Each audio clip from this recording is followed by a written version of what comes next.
ایک یہ بھائی نے پوچھا کہ یہ ایک پوسٹ ان کے پاس آئی تھی، انہوں نے کہا اس کا کیا شرعی حکم ہوگا کہ رمضان کی دعائیں مقدر سے جیتنے کا ہنر رکھتی ہیں، کیا یہ قول درست ہے؟ یہ درست نہیں ہے۔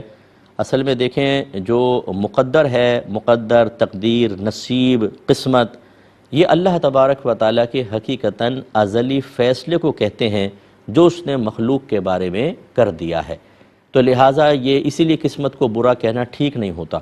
اور جو اللہ کے ازلی فیصلے ہیں یاد رکھیں وہ کبھی تبدیل نہیں ہوتے، جس کو تقدیر مبرم کہا جاتا ہے، پختہ تدبیر، وہ کبھی تبدیل نہیں ہوتی ہے۔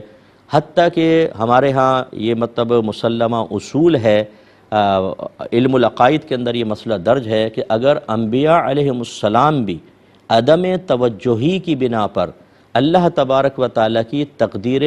مبرم کے خلاف دعا کرنے لگیں تو اللہ تعالیٰ ان کو دعا سے ہی روک دیتا ہے،